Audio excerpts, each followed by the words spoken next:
Continuamos con todos ustedes en esta noche de miércoles, continuamos con todos ustedes en el Vértice. En este primer bloque hemos contado con la presencia del que fue alcalde de la ciudad, Francisco Jodar, que nos ha contado detalles, cómo vivió esa fecha del 11 de mayo de 2011. Ayer se conmemoraba el 10º aniversario de esos seísmos, en ese acto que ya ustedes pudieron seguir a través de estas cámaras de Comarcal Televisión, el equipo técnico y humano que se volcó con ese acontecimiento, con una programación especial desde Plaza de España, donde se rindió homenaje, tributo a los fallecidos, 9 personas que ya no se encuentran entre nosotros, más de 300 heridos, 1.200 millones de euros en daños. Y recuerden también pues ese homenaje que se rindió a todas esas personas que ayudaron a reconstruir la ciudad de Lorca, a todos los cuerpos y fuerzas de seguridad del Estado, a todas las personas, instituciones, empresas, Cruz Roja, la Unidad Militar de Emergencias, Guardia Civil, Policía Nacional, todos los estamentos, el 112, ya saben todos ustedes que todos pusieron su granito de arena para reconstruir la ciudad. 10 años después vamos a poner encima de la mesa también cuál es la situación de Lorca, cómo ven nuestros contertulios la ciudad 10 años después de esos terremotos y sobre todo cómo vivieron también una fecha que no se le va a olvidar a ninguno de los lorquinos ni a ninguno de los habitantes de la comarca del Valle del Guadalentín. Marisol Morente, amiga, ¿qué tal? Buenas noches. Hola, buenas noches, muy bien, muy bien. Me consta que siguió... Encantada de estar aquí compartiendo igualmente, tertulia. un placer, un placer. Me consta que siguió a través de Comarcal Televisión el acto ayer. ¿Qué le pareció el acto de ese conmemorativo de los décimo aniversario? Hombre, a mí me parece que era un acto obligado a hacerlo, porque aunque ha tenido su parte agridulce, toda vez que hemos tenido que recordar pues, lo que se sufrió en aquel momento y lo que luego se vino sufriendo hasta que aquello se pudo sedar un poco y se pudo relajar el ánimo, porque realmente fue un gran drama, ¿no? Pero luego ha tenido una parte muy estimulante y que había que hacerla, que era primero el agradecimiento a todos los que se volcaron de tal manera y demostraron que son personas íntegras y de un carácter lorquino que a lo largo de la historia lo ha demostrado, y luego también ver una ciudad pues al punto de reconstrucción casi completa, y para mi gusto me hubiera también parecido oportuno el resaltar que no solamente el derribo, sino cómo estaba antes del derribo, porque ahora nada que ver lo que se ha reconstruido con lo que había anteriormente. Y ya seguiremos hablando, si te parece. Muchas cuestiones que también hay encima de la mesa y que restan para recuperar lo que es la ciudad de Lorca. Como bien decía Marisol, pues 85-90% se ha conseguido reconstruir, pero todavía también hay otros asuntos encima de la mesa para terminar. De hecho, el presidente de la Comunidad Autónoma de la Región de Murcia, Fernando López Miras, comunicaba hace unos días que durante las próximas semanas se van a dar luz verde a ese 11,5 millones de euros para el vial de los barrios altos y el tramo de la Ronda Central, que también está pendiente. Manuel Soler nos acompaña también esta noche. Amigo, ¿qué tal? Buenas noches. Buenas noches. Bueno, un acto 10º aniversario de los terremotos era obligatorio, ¿no? Manuel, bueno, yo creo tener ese sobre todo, agradecimiento para todas esas personas que estuvieron trabajando y que siguen trabajando para la recuperación de Lorca. Creo que fue un acierto hacer ese acto, porque siempre es bueno recordar los malos y los buenos momentos. Y yo creo que recordar sobre todo la tragedia de las víctimas y esos más de 300 heridos que hubo, y aquellos organismos que ayudaron en aquellos momentos tan difíciles, pues creo que era un acto que merecía la pena hacerlo y que ha estado bien y con cierta responsabilidad. Ahí estamos viendo precisamente imágenes de ese acto en el que estuvo presente el presidente de la Comunidad Autónoma de la Región de Murcia, Fernando López Miras, el presidente de la Asamblea Regional, Alberto Castillo, también pues, miembros de la corporación, tanto de la actual como de la que estuvo gobernando durante aquel año, durante el año 2011, y también la ministra. Y estamos viendo a Margarita Robles. Desde el Partido Popular, Marisol, se indicaba que Margarita Robles, que bien, que agradecen el que se haya venido, pero que ha venido con las manos vacías, que tenía que haber traído algo. ¿Qué te parece? ¿Debería de haber traído algo o ya también es verdad que el tema de terremoto se va dejando de lado en cuanto a inversiones y en cuanto a llegada de esas ayudas por parte del Gobierno Nacional? Yo entiendo que no teníamos que haber entrado por parte de nadie en ese juego político, que de alguna forma pues, no, digamos que atenúa pues, esa unión tan enorme que ha habido de cara a la recuperación de Lorca. La conjunción de tantísimas administraciones, fundamentalmente de los lorquinos y de los privados y de la Iglesia, que ha sido importantísima la labor de la reconstrucción de todas las iglesias, unas reconstruidas, otras que se han hecho de nueva planta. Y bueno, pues, pero ya cuando se inicia, pues ya no se puede parar, porque ya dices, entonces cuando empieza, pues bueno, es que ha faltado planificación, y dices tú, ¿planificación? Se han ejecutado 10.000, por encima de los 1.000 millones de euros, se han ejecutado. ¿Cuándo? ¿En qué momento de la historia de Lorca se ha podido ejecutar en tan corto espacio de tiempo, con lo que conlleva de expedientes administrativos, de trabajo, de conjunción de técnicos, de todo? Si hemos visto más grúas que nunca en ningún sitio, si esto era el paraíso de las grúas. O sea, coordinar eso ha sido un trabajo de titanes. Entonces, ¿cómo vamos a hablar de...? En fin, lo que pasa es que no se puede hacer todo a la vez. Primero hay que reconstruir y luego, claro, Lorca se queda parada. Digamos que la velocidad del empresariado, la velocidad del negocio, todo eso se tiene un poquito de frenar. ¿Por qué? Porque estamos en otra cosa. Y todo a la vez no puede ser. Pero también se va tirando de eso, poquito a poco. En la política es, centras aquí, ahora allí vas tocando las teclas según va siendo oportuno, ¿no? Y luego ya, pues claro, cuando ha venido un ministro aquí, pues siempre efectivamente han venido pues anunciando pues nuevas inversiones, que es lo que habría cabido. Pero yo tampoco he visto que allí, en fin, que no era tampoco el momento de que nadie dijera nada en sentido partidista, digámoslo claramente. Allí lo que se tenía que haber hecho solamente pues era darle al César lo que es del César, eso siempre, que nadie se arrogue esfuerzos que no son suyos, porque eso no está ni medianamente ético, y luego, pues una vez hecho eso, ya está. Ya hemos celebrado el que nosotros, los lorquinos, somos capaces de superar situaciones de extrema gravedad como esta, pero que tampoco podríamos ahora mismo ahondar mucho en el sentimiento, puesto que estamos muy sensibles y psicológicamente afectados con el tema de la pandemia.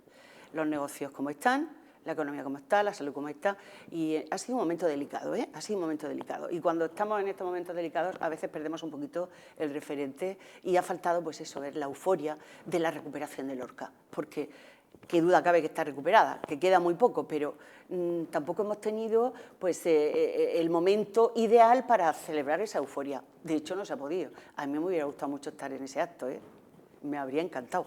El tema de la pandemia, me considero persona que ha hecho por Lorca personas, todo lo que está en su mano. 150 personas fueron las invitadas a ese Efectivamente. A ese entiendo que han sido lo más representativo, pero no lo más representativo, sino lo que más representativamente ha influido en el momento del terremoto. Porque si vamos a lo representativo, no se habría cabido allí. Claro. Yo lo entiendo así. Era muy delicado. Entonces, yo prefiero, en este caso, que mi crítica sea positiva y que aprendamos de lo que hemos avanzado y nos sintamos muy orgullosos porque hemos sido capaces de exportar esta forma de funcionar. La ministra Robles lo hizo muy bien, sacó al coronel de la UME, se puso atrás. Quiero estar acompañada con él. Lo hizo muy bien. ¿Por qué? Porque los militares hicieron, con su experiencia, con su formación castrense y organizada, saben ya las teclas que hay que mover en cada momento y no tienen que detenerse en cómo lo hago, quién va antes, quién va después. Eso está ya mecanizado. Y en ese sentido, pues hizo muy bien. Manolo, sobre todo ayer también se incidió mucho en la cooperación y en la ayuda. Hubo alabanzas a que daba igual el signo político, a que daba igual el color, cuando había que aunar esfuerzos para levantar una ciudad que estaba en el suelo, entre todas las administraciones se pusieron a trabajar, fuera del color que fuera, nacional, regional y local, y se pusieron con el objetivo de rápidamente ayudar a las personas que o no tenían una vivienda o unas iglesias que estaban en el suelo, patrimonio cultural que estaba seriamente dañado. ¿Qué cambio, qué diferencia con la política que estamos viendo ahora mismo, ¿no? Que la que solo se ven insultos, en la que se ve menosprecio?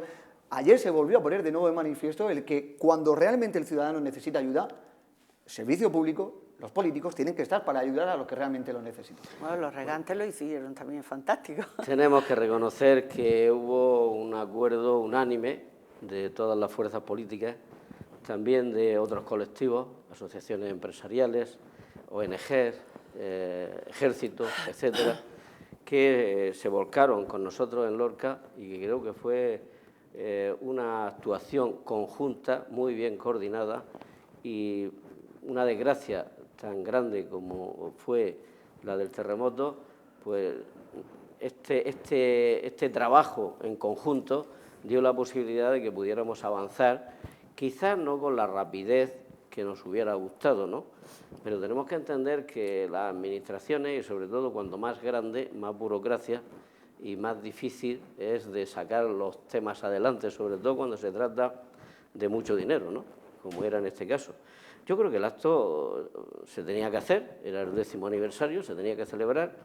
Yo también lamento no haber podido estar. En aquel momento yo era candidato a la alcaldía, que luego, pues como todos conocen, me quedé en la oposición, ¿no? Pero comprendo que tampoco tenía un cargo relevante en ese momento y que no me correspondía. Por lo tanto... ¿Fue miembro de la corporación? Más adelante. Más adelante, sí. Más adelante. Pero se estaba trabajando también, más adelante también se estaba trabajando en la reconstrucción de la ciudad. Aquel día no, pero más adelante, sí. pues sí, tuve la oportunidad de estar 4 años de concejal, portavoz del Grupo Municipal Socialista, y tengo que decir que trabajamos codo a codo, que cuando llegaba al Pleno una moción relacionada con el terremoto, no teníamos colores políticos. Recuerdo que la presentara quien la presentara, fundamentalmente siendo lógica y razonable, que creo que fueron casi todas las que presentamos y defendimos, se aprobaba prácticamente por unanimidad. Es decir, en los temas del terremoto, en el problema tan grave que tenía la ciudad en ese momento, yo creo que fuimos capaces de anteponer el interés de los ciudadanos a cualquier interés partidista. Y de igual forma se hizo tanto a nivel nacional, que en un principio teníamos un gobierno del Partido Socialista, en la Comunidad Autónoma del Partido Popular y en el Ayuntamiento de Lorca del Partido Popular. Bueno, pues con sus pequeños contratiempos, que siempre los hay, sus pequeñas críticas, matices, que siempre los hay, al final la voluntad de llegar a acuerdos prevalecía por encima de todo, y sí, algunas quejas de que el dinero no llegaba rápido, no llegaba a tiempo, pero bueno, tenemos que decir que la burocracia ya la conocemos y que eso dificulta mucho el poder agilizar los trámites de la forma que los ciudadanos lo necesitaban. Claro, seguramente nos estará escuchando ese 10%, alguien de ese 10% que está aún sin resolver y dirá, pues no estoy de acuerdo, es normal. Pero bueno, en un problema tan grave que en 10 años se haya quedado resuelto en torno al 90% de los problemas, pues creo que nos debemos de felicitar tanto las administraciones nacional, autonómica, local, como todos los que participamos y de alguna forma participaron ayudando y colaborando en este gran problema que nos ocurrió en aquella fecha. Francisco Jodar precisamente agradecido también la labor de la corporación, de la oposición, porque decía que en algunos aspectos, en algunos asuntos, temas relacionados con el tema de la burocracia, precisamente lo ha señalado, lo ha querido identificar como que estaba en el filo de la navaja y que muchas veces la corporación municipal, la oposición, pues también ayudó en ese momento y a lo mejor no ahondó en la herida o no buscó ningún tipo de queja ni de nada, sino que apoyó, ¿no? Y dijo, pues adelante, así sea, a lo mejor con decisiones que había que estar ahí en el filo de la navaja y que estaban en una legalidad, así por decirlo, muy concreta, ¿eh? Siempre creo que la reflexión que todos los miembros de la corporación en aquellos años hacíamos era el interés que se resuelva el problema. Y bueno, teníamos que arrimar todo el hombro. En el caso del Grupo Municipal Socialista, pues le tocaba presionar a Madrid, al Gobierno de la Nación, para que lo más rápido posible pues llegaran las soluciones a la comunidad autónoma. Por otra parte, pues luego presionábamos un poquitín para que la comunidad autónoma liberara el dinero, que en algunas ocasiones pues también se quedaba ahí un poquitín retenido. Y yo creo que lo que hicimos fue pues un acuerdo de no agresión en estos temas, de no utilización partidista, porque entendíamos que lo primordial era que la reconstrucción de Lorca y conseguir los máximos apoyos posibles, porque como hemos dicho antes, ha dicho Marisol, se hablaba de más de 1.000 millones de euros. Casi 1.200 millones de euros. Y en torno a los 1.200 millones de euros, que liberar esa cantidad y que llegue en tiempo y forma a los necesitados, pues cuesta un pelín. Y había casos que eran sangrantes, ¿no?, que veías familias enteras que se habían quedado en la calle y que urgía la rehabilitación o la reconstrucción de aquellas viviendas, que era lo más, el grueso mayoritario, era la reconstrucción o rehabilitación de viviendas, ¿no? Al margen de otra serie de ayudas que también iban llegando, algunas veces no las suficientes o no las que nos hubiera gustado, pero entendemos que por parte del Gobierno de la Nación, por parte del Gobierno regional y por parte del Gobierno municipal y de los partidos que en ese momento estábamos en la oposición, a nivel municipal y a nivel regional, pues yo entiendo que se hizo un buen trabajo. Estamos viendo esas imágenes de archivo que, bueno, nos ponen los pelos de punta, ¿no? Hace exactamente 10 años, ahí ahora mismo imágenes del que era alcalde de la ciudad, Francisco Jodar, con Pepe Murcia, con miembros de la corporación, momentos en los que miles de lorquinos se desplazaban hacia ese huerto de la Rueda, pues para, primero, evaluar los daños que tenían en sus domicilios y a partir del día siguiente ver si podían volver a sus casas. El 90% de los inmuebles quedaron afectados, una ciudad prácticamente en el suelo y, como bien dice Manuel Soler, Marisol, lo primero era traer el dinero, traer las ayudas y luego ya ver cómo se hacía toda la burocracia lenta, todo el papeleo que hasta última hora se ha aprobado, se han liquidado ya todos los expedientes. Esta misma semana lo conocíamos, que el Gobierno regional ya ha dado carpetazo a ese asunto, pero 10 años de una burocracia que al final todo esto lo va haciendo muy lento, muy ralentizado, cuando lo que necesitan las familias, estamos viendo, es que saber qué iban a hacer al día siguiente. Es que 10 años no es nada. 10 años no es nada en el terreno que estamos hablando. Y si no, ahí está l'Aquila, en Italia, sin tocar, acordonada. Y aquí están todos los monumentos restaurados, todos. San Patricio, Santiago, San Mateo, las Clarisas, todo lo que es de histórico, salvando algunas cosas de algunas cuestiones del casco histórico. Y luego lo fundamental en lo que se centró todo el equipo de gobierno fue en las viviendas, la habitabilidad de las personas, ¿no? De solucionarle su problema. El que más se ha dilatado ha sido el barrio de San Fernando, pero es que hay que decir que Lorca no se ha reconstruido, Lorca se ha construido entera, desde el subsuelo. Es que nada tiene que ver lo que hay ahora en el subsuelo a lo que había antes. Es que no tiene nada que ver, es que se ha hecho por debajo hacia arriba. Entonces, tenemos una ciudad para el futuro. Y ahora pues se están terminando de hacer los viales que se precisan para eso. Todavía quedan cosas, que ya supongo que será otro programa y será otros contertulios, pero en el que nos está afectando yo creo que no nos hemos percatado bien de que de alguna forma se ha hecho necesidad-virtud, que ha habido una ejecución con 10 años rápida, si no vamos a la historia. Cuando antes en Lorca se construía algo, se hacían 2 cosas al año como mucho, 2 obras municipales al año como mucho. Bueno, pues ha llegado a haber 50 obras municipales en un año, emprendidas. O sea, es que si te pones a pensarlo y dices, ¿esto cómo ha sido posible? ¿Ha sido un milagro? No, ha sido el esfuerzo de muchas personas. Y además se han homologado procedimientos para que puedan servirle a otros, con lo cual, estupendo, porque hemos podido incluso exportarlo. Y Lorca se ha hecho notar, al principio se hizo notar como que nadie hacía caso a toda esta gente que estaba sin vivienda, como que había una dejación de la pobreza que estaba asistiendo a todas estas personas. Y luego, pues estamos dando un ejemplo de cómo se construye una ciudad de abajo arriba. Pero el momento no se ha podido, como yo digo, verse con todo su esplendor por la dichosa pandemia. Eso ha restado mucho esplendor, pero ya lo tendremos. Ya lo tendremos. 10 años después, Manuel Soler, ¿cómo ve Lorca? Bueno, yo Lorca la veo renovada, con una infraestructura mejor, por supuesto, que las que teníamos antes de hace 10 años, y creo que se ha aprovechado bien la oportunidad, la desgracia, que ha sido una triste desgracia, pues para dentro de esos problemas poder mejorar nuestra infraestructura y tener una ciudad más moderna, más acogedora y con unos servicios algo mejor de los que teníamos anteriormente. Pero yo quiero resaltar algo, y es la paciencia que han tenido los ciudadanos, porque, como decía Marisol, fueron muchas obras a la vez, muchas calles cortadas, muchos establecimientos con la puerta paralizada, con los albañiles y las máquinas allí en la puerta, metiendo polvo hacia adentro en los comercios. Han sido 10 años terribles para tantos y tantos ciudadanos que han tenido el inconveniente pues, de no poder llegar con el coche a la puerta o cerca de su casa o de ese establecimiento público haber tenido meses y meses dificultades para los clientes, pues con la consiguiente merma en sus ingresos. Y yo creo que nos hemos armado todos de paciencia y al final ha habido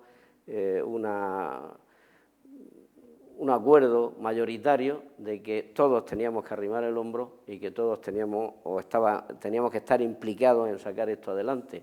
Y yo creo que eso es digno de resaltar.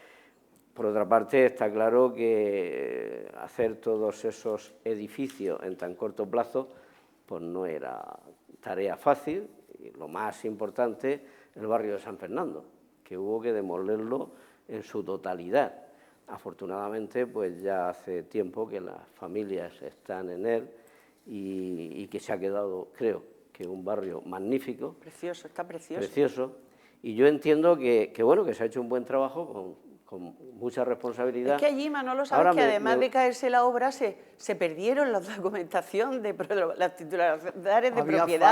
Algunas familias que no podían acreditar que la vivienda era suya. Eso ya lo arrastraba antes del terremoto también, y que había habido ventas que ni siquiera habían pasado por notaría y ni luego nada. Que San Fernando son viviendas, conocéis mejor el tema, son viviendas que venían ya de una catástrofe anterior, que era la inundación de Lorca, ¿no? Del año 70. Pero vamos, la rotonda y aquello ha quedado preciosísimo, de verdad. Sí, precioso. Y eran algunas viviendas que incluso, pues a lo mejor eran también de propiedad municipal, que se habían cedido a esas personas, y algunos que habían perdido lo que era la documentación. Y de la comunidad autónoma. Y de la comunidad autónoma. Entonces, bueno, de hecho, las 10 últimas viviendas que han entregado han sido de la comunidad autónoma, precisamente propietaria para esas personas con derecho moral, porque no podían acreditar el que estaban viviendo allí.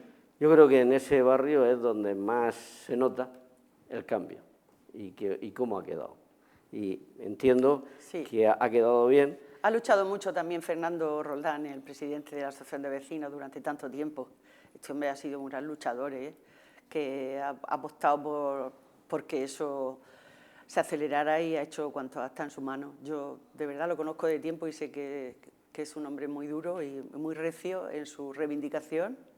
A lo que está comentando Marisol y a lo que está comentando Manuel Soler, 1.500 viviendas reconstruidas, barrios enteros, estamos hablando de más de 9 barrios reconstruidos, como el de San Fernando, todo el patrimonio artístico rehabilitado, colegios, centros sociales, carreteras, 1.200 millones invertidos.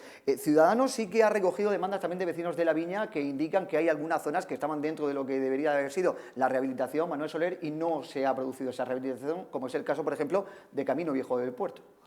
Bueno, sí, siempre ha habido algún fallo. Yo recuerdo que quedaron algunas zonas que se quedaron en terreno de nadie. Es decir, no entraron en el proyecto de un barrio, no entraron en el proyecto del barrio colindante y que en algunos casos quedaron calles enteras que por algún fallo de tipo técnico no se habían contemplado ni en una actuación ni en la otra. Pero bueno, yo creo que se fueron reformando esas actuaciones, se hicieron anexos a los proyectos y que al final fueron entrando. Es posible que haya quedado alguna zona al final, pero bueno, creo que todavía hay vida por delante. Eso te iba a decir. Hay administraciones y si queda algo que no podemos hacerlo todo que no haya estado contemplado, pues bueno, pues ahí están los políticos que en este momento tienen la responsabilidad de uno u otro signo y de una u otra administración, pues para actuar y resolverlo. Y ahí hay que resaltar también la solidaridad regional de todos los municipios que renunciaron durante años a su plan de inversiones a favor de Lorca. Todas las inversiones que iban a Cieza, Molina... Claro, es que esos municipios han tenido que dejar de ingresar dinero para sus ayuntamientos y para sus que eran cosas que necesitaban. Para que vinieran a Lorca, ¿no? Llegar el gobierno regional y decir, oiga, que a usted le corresponden 20, pero que este año van a ser 10 porque 10 de su municipio van a ir a Lorca, que hay que rehabilitarla. Y eran personas que se estaban comprometidas con los propios vecinos, como además objeto en su programa electoral, y sin embargo dijeron, no, Lorca, que está deshecha. O sea, es que ha sido un ejercicio de solidaridad que merece la pena resaltarlo, porque es regional, o sea, es entre municipios, no solamente los lorquinas. Regional y también nacional, que llegaron también ayudas, por supuesto que sí, a nivel nacional, pero sobre todo en los municipios en manos, ¿no? Los municipios más cercanos, que fueron los que primero también pusieron su granito de arena. Bueno, pues 11,2 millones de euros, lo hemos comentado anteriormente, Fernando López Miras los anunciaba. 3,5 millones para esa ronda, circunvalación de los barrios altos, y posteriormente, en unas semanas, se dará a conocer también los 7,5 millones de euros para la ronda central. Pero hemos palpado, hemos hablado con ciudadanos, hemos comentado a los ciudadanos y quizás todos nos ponían en relieve 10 años después que la asignatura pendiente, o lo que a lo mejor también Lorca debería de haber crecido, debería de haber cambiado mucho y no ha sido así, es el casco histórico. Volvemos otra vez al corazón de la ciudad de Lorca. ¿Ha sido la asignatura pendiente, Manuel Soler, de estas inversiones que han llegado, estos millones de euros que han llegado y que por la idiosincrasia, por la burocracia, por el tema de administración que tiene el centro de la ciudad, con 20.000 pequeñas cuestiones que no se hayan podido solucionar, lo que se ha quedado estancado? Yo creo que es una asignatura que sigue estando pendiente y que en los barrios altos están necesitados de una actuación que convierta aquello en una zona atractiva, en una zona turística, porque tenemos cosas para poder ver y promocionar el turismo, pero hasta este momento, si andas por alguna de sus calles y ves pues muchos solares, muchas casas se han derribado y no se han vuelto a reconstruir, pues yo creo que ahí estamos necesitados de una actuación contundente, importante, para hacer atractivo ese barrio y que no siga cundiendo la despoblación, porque al final mucha gente no quiere vivir ahí porque no es atractivo. Y yo creo que esa actuación, ahí llevamos un largo retraso y espero y deseo que las administraciones local y regional sean capaces de recabar fondos suficientes para que esa actuación pueda llevarse a cabo y que, bueno, creo que se necesita una fuerte inversión para ponerlo en valor, que hasta el momento no se ha hecho. Marisol. Bueno, en los barrios altos lo que se ha hecho una renovación de viales increíble, por el subsuelo, tuberías, desagüe, aguas pluviales, todo eso en los barrios altos están las calles nuevas. Te subes dando un paseo, pero sí es cierto que sigue estando sin vida y que hay muchísimos edificios y que el barroco lorquino se cae lamentablemente. Solo hay como, parece una ciudad de estas de hacer películas como con la fachada sola. El terminar de enlazar, porque no deja de ser el nexo de unión entre la Fortaleza del Sol y lo que es el centro de la ciudad, ¿no? El terminar, como decía Manuel Soler, de ese atractivo turístico, de enlazar, ¿no? El que el ciudadano no se quede en una determinada calle y diga yo a partir de aquí hacia arriba ya no subo, sino el que le anime a, ¿por qué no?, subir andando a la Fortaleza del Sol tranquilamente. Claro, bueno, ahí es que de todas formas hay que de alguna forma contrarrestar la tendencia sociológica que hay de irse hacia abajo por la comodidad y tal y cual, ¿no? Pero si tú facilitas, por ejemplo, con viviendas jóvenes en esas zonas, con gente, parejas jóvenes, a buen precio, ahí se te va a poblar, y la gente joven da vida. Entonces, una vez que se regeneren esos edificios señeros del barroco, el turismo irá y se hará cómodo, porque nosotros hemos viajado y hemos ido por sitios muy tortuosos y pongamos Albarracín, por ejemplo, que ¿te acuerdas, Manuel? Que allí aquello eran unas calles y las fuimos y disfrutamos muchísimo, pero no había vida tampoco allí. Éramos turistas solamente, los turistas, pero en Lorca sí hay posibilidad de que haya vida todos los días. Hay un plan cuando vengan los fondos europeos, si es que van a llegar y se ponen de acuerdo también en Europa de cómo nos los van a enviar, en Murcia ya hay una planificación hecha para la distribución de ese dinero, del plan New Generation o de reconstrucción, y pasa por el casco histórico. Entonces había ahí una aplicación dineraria importante que ya de una vez haría posible la vida en el casco histórico, aprovechar esa coyuntura, otra vez de la necesidad visto. Ahí deberíamos de aprovechar esta oportunidad. De hecho, el presidente lo ha dicho. Quería puntualizar al respecto algo.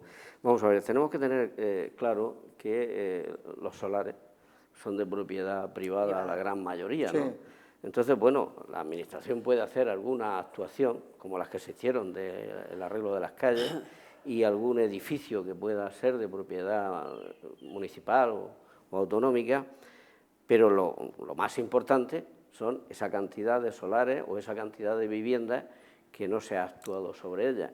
Entonces creo que es necesario que se acuerden medidas que incentiven a esos propietarios, en vez de tener el solar sin edificar o la casa todavía sin rehabilitar, pues que invite a hacerlo. Para eso tiene que haber unas medidas, las administraciones tienen que acordar y ofrecer a esos propietarios unas medidas que los inviten a invertir.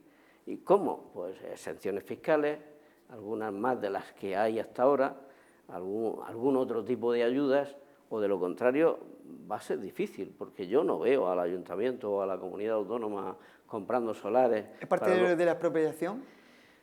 Bueno, si es por interés social, sí, si no, no creo que sea necesario. Yo creo que la iniciativa privada es la que tiene que tirar del carro en este aspecto, pero que las diferentes administraciones sí tienen la obligación de adoptar una serie de medidas que hagan atractivo para esos propietarios, para la iniciativa privada, el hacer una serie de actuaciones que a la vez sea una zona más acogedora, que ahora sube, si es como estábamos comentando.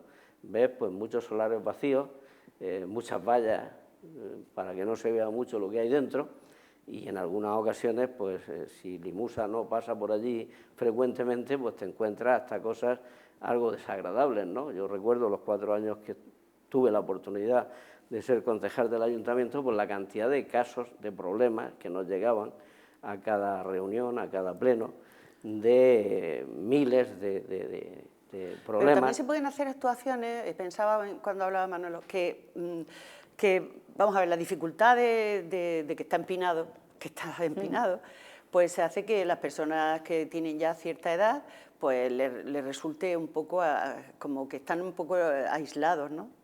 Se ven un poco cohibidos, allí no me voy, que luego cómo voy a subir y tal, ¿no? Pero la gente joven sí, y si tú haces allí posibles centros que atraigan gente joven, creo que se iba a hacer en el antiguo hospital comarcal, creo que se iba a hacer la escuela de idiomas, ¿puede ser? Es que sí. Sí.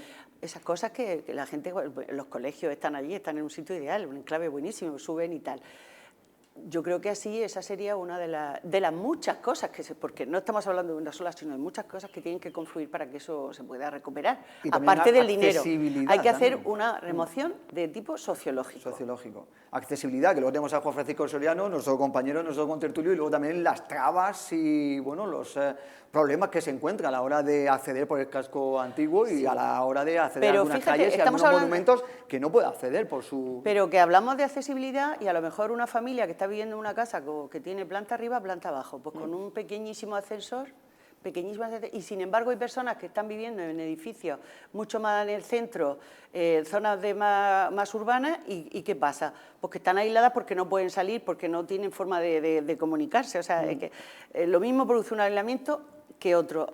Hay que estudiar eso de forma que sea amable todo y que cueste lo menos posible, pero que se vaya retroalimentando.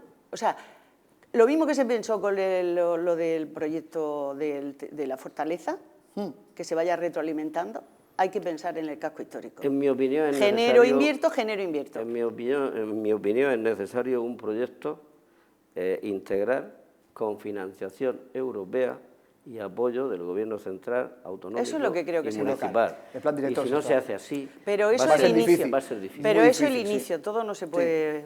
Todo no se va a poder. Es un plan director en el que ya está trabajando precisamente la Comunidad Autónoma de la Región de Murcia, con CECLOR, con Cámara de Comercio, con el Ayuntamiento de Lorca, incluso con técnicos de Cartagena, porque se quiere poner como imagen, como reflejo, esa recuperación que se ha conseguido en la zona portuaria, en la ciudad portuaria de Cartagena, cómo se ha rehabilitado y cómo se ha recuperado ese casco histórico.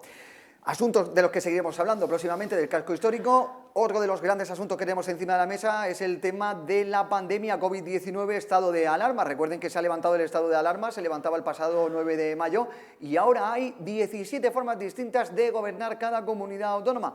Marisol, ¿cómo lo ves? Fernando López Mira lo teníamos aquí el pasado lunes analizando también esta situación del estado de alarma y lo que pedía era por lo menos tener algo de posibilidad de jurisprudencia de a la hora de tomar decisiones, de poner normas de toque de queda, de restricciones, que ahora mismo no las pueden hacer. ¿Cómo veis España a nivel nunca mejor dicho, nacional, con esas 17 formas de gobernar, Marisol, con el estado de alarma en el que se están viendo también imágenes, no en Murcia es verdad que no se han visto esas imágenes, pero con jóvenes que ya están acumulándose en parques, haciendo botellón, Sevilla, Madrid, Salamanca. Ojo, porque esto no ha terminado y se nos puede escapar de las manos otra vez, ¿eh?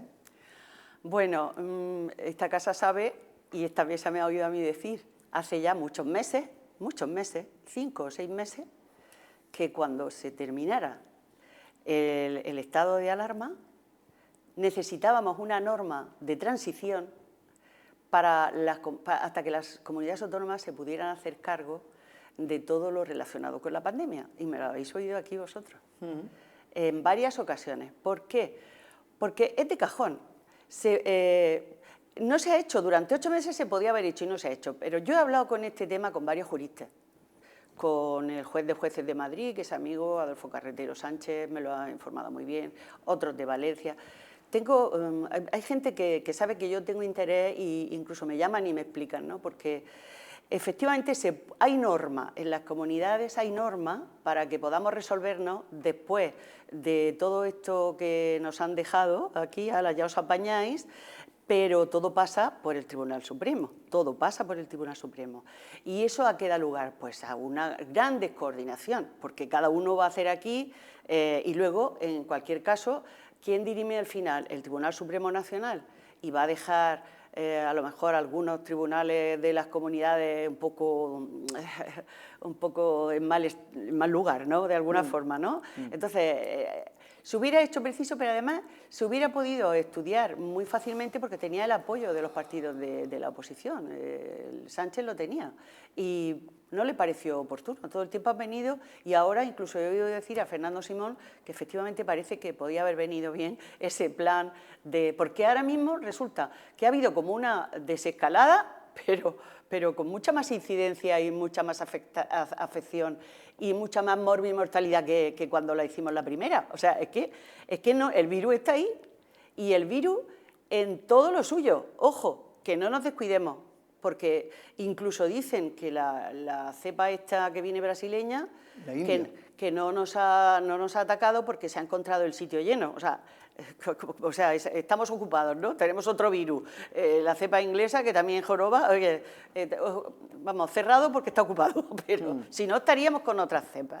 O sea, estamos absolutamente ahora mismo en situación, hasta que no estemos vacunados, en una situación de vulnerabilidad enorme, salvo que pues las comunidades autónomas, pero eso es un lío de mil pares, para la hora de organizarse el turismo, para la hora de organizarse los viajes. Ahora, es que son 3 cosas a tener en cuenta. Una es el horario por la noche, del toque de queda. toque de queda. Otra es el número de personas que se pueden concentrar. En la región de Murcia recuerden que son 6 no convivientes, exacto, 6 no convivientes y luego en una mesa.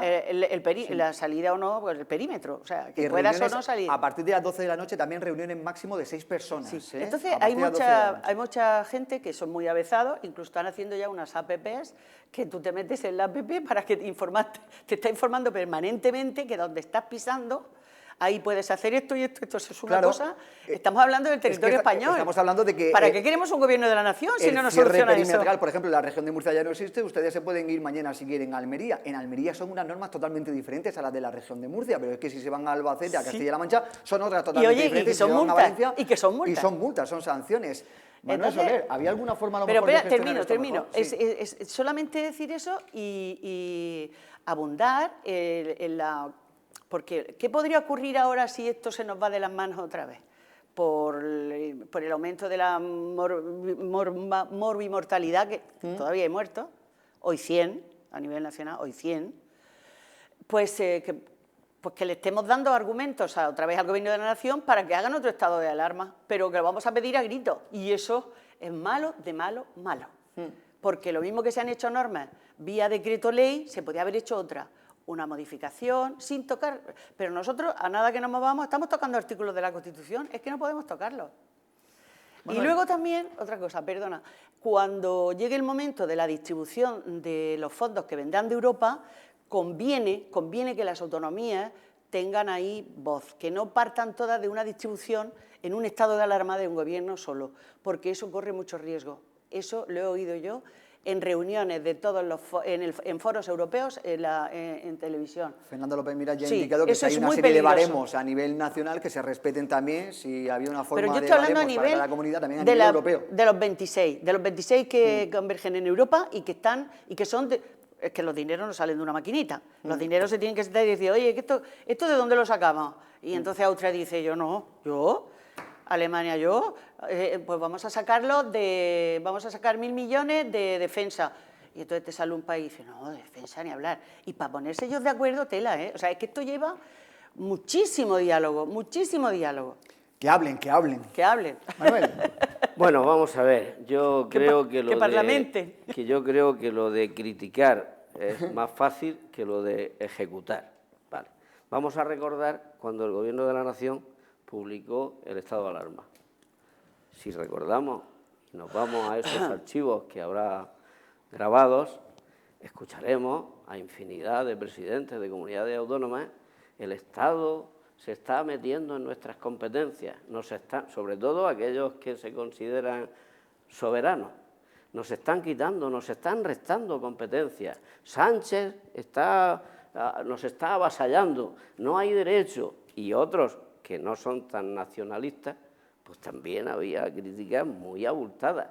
Vale, entonces ahora la crítica es, nos han abandonado a nuestra suerte. Esto es un lío que no hay quien se aclare.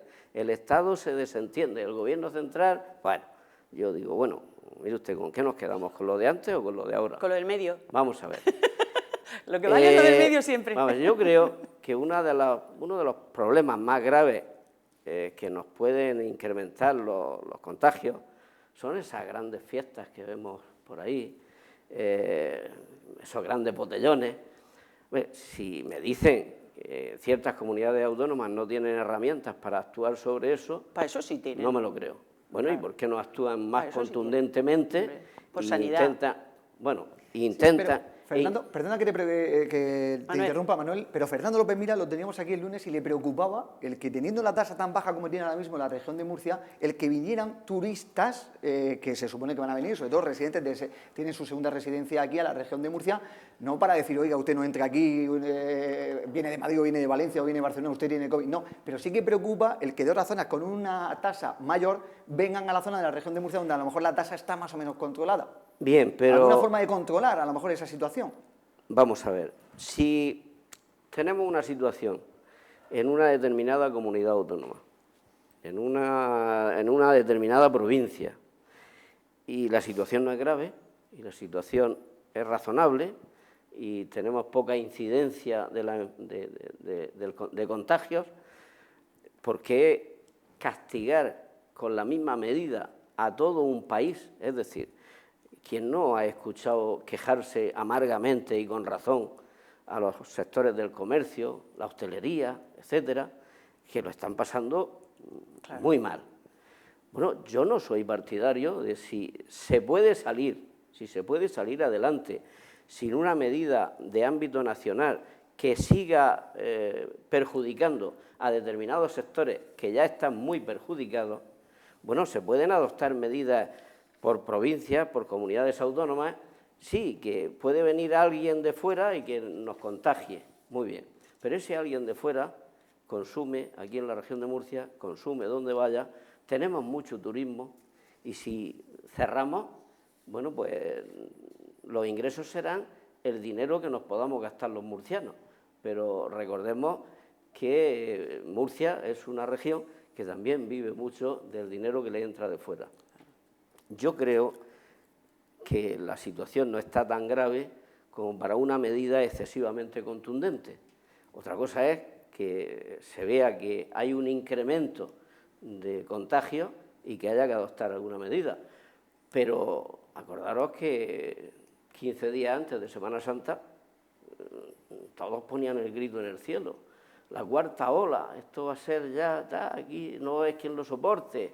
Masificación otra vez en los hospitales. Bueno, pues sí, que ha sido grave, pero la cuarta ola... Gracias a la vacunación, Manuel. No ha sido apenas. Claro, ha sido apenas. Yo creo que lo que necesitamos es que las farmacéuticas vayan cumpliendo sus contratos, que el Gobierno de la Nación lo envíe a tiempo, rápidamente, a las comunidades autónomas, y que las comunidades autónomas no las tengan embalsadas, no las tengan retenidas, que sabemos que en algunos casos, ahora mismo yo escuchaba ayer que en la región de Murcia es 100 y pico mil. 130.000 ha denunciado Diego Conesa esta mañana de que están en el congelador. Fernando López Miras también achaca esa situación a que el Gobierno diga qué hacen con la segunda dosis de Pfizer, que son las que tienen ahora mismo en los congeladores, y la segunda dosis cuando se pone.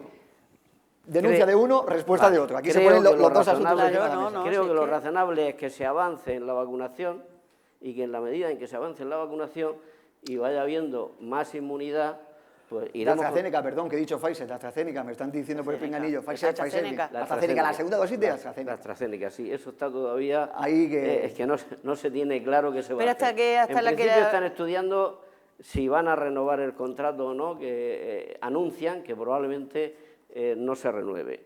Pero todavía queda todo el mes de junio que tendrán que seguir entregando, ¿no? Y la Administración Sanitaria tiene que, al final, ponerse de acuerdo en si se va a repetir la segunda dosis con la AstraZeneca o es compatible con alguna otra de las que se están utilizando, que me consta que está en estudio, ¿no? Pues yo creo que lo importante es avanzar en la vacunación. Si no aprieta la pandemia, pues intentar de no seguir castigando con la fuerza que se ha castigado hasta ahora a determinados sectores económicos, que están haciendo, yo creo que al final vamos a tener que llamarlos héroes a los que no cierren, ni tanto, porque es muy difícil aguantar un negocio bajando con una cantidad tan fuerte los ingresos. Y bueno, si en un determinado punto es necesario actuar con más intensidad, pues creo que hay herramientas para hacerlo. Si al final se ve que los contagios suben, pues yo entiendo que se debe adoptar una medida de ámbito nacional y coordinada desde el Gobierno de la Nación, como se ha hecho en otras ocasiones. Pero tenemos que reconocer que en este momento la situación no es favorable, no es buena, pero está bastante mejor de lo que hemos conocido en los últimos meses, afortunadamente. Sí. Y bueno, creo que sí se debe de actuar sobre determinados focos de contagio, que sabemos los que son, y que no me creo que una administración no tenga herramientas para actuar sobre esos focos de contagio, porque sé que las tiene. Bueno, que es una medida más impopular. Bueno, claro, si aquí lo que ocurre es que dice, bueno, no me deje usted el marrón a mí, porque entonces la impopularidad la cojo yo. Coja usted el marrón y yo me libro y me quedo para criticar. Hablando en plata. Ay. Bueno, pues mire usted, que la decisión la tome otro. Usted, aquí cada uno que se moje en la parte que le corresponda. Y a mí en este momento no me parece mal que no exista una medida muy restrictiva a nivel nacional en vista de que la situación está bastante mejor y que no podemos seguir castigando a determinados sectores ya muy castigados. Sí, yo lo que quería decir en relación con esto es que yo también he oído esta mañana en los medios al señor Conesa, y por cierto que no me ha gustado mucho su forma de plantearlo. Lo que aduce pues es su pensamiento, pero empezar a decir el gobierno tráfuga del señor Mira, que se está guardando las dosis. Yo digo, cada uno, pero bueno, también del Partido Popular dicen que el gobierno ¿para qué quiere el señor Mira guardado en el frigorífico? Lo que pasa es que hay una organización que se llama la OMS, la Organización Mundial de la Salud, que dicta unas normas, por cierto, que con el virus está fallando más que una escopeta. En este caso creo que también es el Gobierno de España, porque hay algunos países que ya han indicado que sí se vacune con la segunda dosis de AstraZeneca, otros han dado, como bien ha dicho Manuel Soler, otra vacuna, han dicho, oye, pues que se vacunen con... Pero aquí el Gobierno de España es el que tiene que tomar una decisión sobre la segunda dosis de AstraZeneca que se hace. Efectivamente, pero fíjate que en relación con lo que estamos hablando de el que no tienen instrumentos legales para actuar con rapidez y diligencia sin tener que esperar a decisiones de los jueces, un hecho es que coinciden todas las comunidades, no se pueden equivocar todas las comunidades, o sea, es que de verdad tiene que haber... Y los jueces están absolutamente renegados de este tema, no pueden equivocarse todos los jueces, o sea, es que hay algo que de verdad se tenía que haber hecho, y es ese procedimiento jurídico, instrumento jurídico de transición. No, ahora mucho y ahora nada. Porque yo quiero recordar también que Fernando López Mira fue el primero que dijo aquí hay que cerrar. El primero en cerrar. Sí, y tuvo mucha crítica. Él no tuvo más pensamiento que en proteger la salud de los murcianos. No le quería abrir, no quería abrir el cierre perimetral de la región de Murcia. No quiere abrir, pero ha tenido que abrir porque se ha levantado el estado de alarma, pero él no estaba en la intención de abrir hasta que no se vacunaran a todas las personas de 60 años hacia arriba, o sea, mayores de 60 años. A partir de esa pauta completada en personas de 60 años hacia arriba ya sí creía conveniente abrir, pero creía que durante las 3, 4 o 5 próximas semanas lo conveniente era tener el cierre perimetral. Ahora, yo creo que se debe mantener, el toque de queda se debe, y sobre todo el botellón ese por ahí por suelto y discriminado y descontrolado, eso es que ni en época sin COVID. No, efectivamente, ni sin COVID debería de producirse esas imágenes. Hoy es el Día Mundial del Enfermero, que un abrazo para todas esas personas que se están dejando la vida, los héroes, también como comentaba anteriormente Manuel Soler, un abrazo para todos ellos y que están en ese primer frente de batalla. A partir del sábado, por cierto, comenzarán a ser vacunadas en Lorca las personas de 55 a 59 años. Será en el Complejo Deportivo Felipe VI, en una jornada de vacunación masiva que también nos indicaba el concejal de Sanidad del Ayuntamiento de Lorca, José Ángel Ponce, que se han ampliado durante estos días, es hasta las 2 de la tarde. A partir de este próximo sábado, esas jornadas de vacunación masiva, pues para que vaya todo un poquito más espaciado, pues va a ser hasta las 6 de la tarde. Y en Águilas será el viernes 14 de mayo. En Águilas, la primera dosis de la vacuna contra el COVID para los nacidos entre 1952 y 1961 en el pabellón Diego Calvo Valera. En toda la comarca del Valle del Guadentín, puntos de vacunación masiva en Puerto Lumbreras, en Totana, en Águilas y en Lorca. Se siguen manteniendo. Y me dicen que me quedan 5 minutos y quiero escuchar a Manuel Soler sobre el tema de impuestos. Atención, pagar por autovía, pagar por peaje. Me interesa mucho la opinión de Manuel Soler, como regante, como conocedor del mundo de la agricultura, de la ganadería. ¿Esto se va a llevar al final a cabo, Manuel Soler, el pagar por todas las autovías, el tener que pagar peaje? Bueno, yo creo que todo lo que signifique una subida de impuestos, sobre todo hacia las clases medias o bajas, no es razonable. Yo sí estoy de acuerdo en que hay que implantar impuestos que las grandes fortunas paguen un poquitín más, que en muchos casos pues se ve cómo tienen herramientas para evadir y que al final, pues en proporción a sus volúmenes económicos, pues no pagan las cantidades que se entienden que debería de pagar. Pero una subida de impuestos que vaya a las clases medias o a las clases más bajas, pues me parece que no es lo más razonable. Por lo tanto, espero que no se ponga en vigor, y si se pone en vigor, yo entiendo que debe haber otras herramientas para recaudar fondos y no castigar más a esas clases medias. Yo creo que eso es un error craso, es contrario a todo lo que Europa está, las tendencias europeas. El subir bueno, pero es que se ha hablado aquí incluso de subir el IVA reducido, el súper reducido. Eso va a ser, bueno, lo de la autovía sería un incremento en los costes de todos los productos de consumo, con lo cual sube todo. Me parece un auténtico disparate. Tanto es así que yo creo que el Gobierno está echando marcha atrás con el tema y está diciendo... Ábalos ya ha dicho que era una propuesta, que a lo mejor que había que consensuarla. Pero esto es un... Sí, pero al principio habían dicho que había que... Las economías deben de hacerse de otros sectores, por ejemplo. En vez de 20 y tantos ministerios, pues la mitad. Y entonces, a lo mejor había... Pues ya se paga por el impuesto de gasolina, ya se paga por el impuesto de matriculación, ya se paga a la hora de adquirir un vehículo, ya se paga cada contribuyente en pagar la autovía. Es que fíjense si salen dinero de los contribuyentes el otro día oí que decían para la hora de tener un vehículo. Efectivamente, oí que decían que en Europa se paga por eso. Pero es que en Europa no pagan el sello que pagamos nosotros. Que también se paga el sello, más la hora por estacionar, etcétera, etcétera, etcétera. Y cuando tiene que venir Manuel Soler aquí a la tertulia, tiene que aparcar en una zona de hora o tiene que aparcar en cualquier zona también para contribuir con el tema de los impuestos. Muchas gracias, Manuel Soler, por estar con nosotros. ¿Sábado manifestación? Sábado manifestación de regantes. De regantes. En torno a 20 concentraciones se van a hacer en las provincias de Almería, Alicante y Murcia. Y que, bueno, por supuesto, yo voy a estar... Va a estar ahí, ¿verdad? Yo voy claro a estar que sí. ahí, como siempre. El tema de las restricciones de trasvase... Y nunca me he fijado en si gobernaba un partido o gobernaba otro. Cuando eso me consta. Ha habido que reivindicar agua para nuestra tierra, no he faltado ni a una de las que haya podido tener posibilidad de asistir. Me consta que ahora ha habido algo, pero era a nivel representativo, que tampoco, por el tema de la pandemia, tampoco querían que hubiera afluencia de público, ¿no? Pero en esta, que sí hay posibilidades de ir, yo tengo una furgoneta agrícola y voy a estar con ella en el Tajo.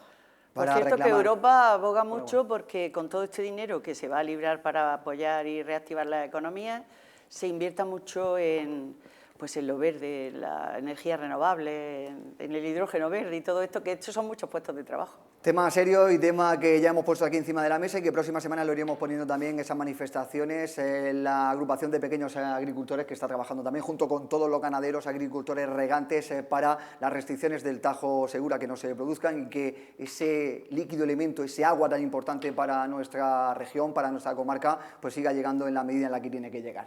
Manuel Soler, que suerte y nada, pues sí. El sábado a pelear. Iremos a pelear y iremos a exigir que el trasvase Tajo Segura es imprescindible para nuestra tierra, no se puede recortar más y entendemos que hay otras medidas para poder sanear algún río que hay por ahí que no funciona muy bien y nosotros tenemos una teoría distinta. No es necesario unos mayores caudales, sino es necesario actuar más en origen para que el agua entre más limpia. Más limpia. Pero es que en la región de Murcia el 99% del agua está depurada. O sea, es que en Murcia el aprovechamiento es máximo, no se puede aprovechar más. Pues seguiremos muy pendientes de ese tema también. Marisol, que muchas gracias esta noche por estar con nosotros. Y perdona que sea tan vehemente, pero es que ya sabes que soy muy habladora. Muchas gracias, Marisol, por estar con nosotros. A todos ustedes, asunto que hemos puesto encima de la mesa. Recuerden que el próximo miércoles tienen una nueva cita aquí, en el Vértice, en Comarcal Televisión. A continuación, sigue nuestra programación. Que pasen una feliz noche. Cuídense.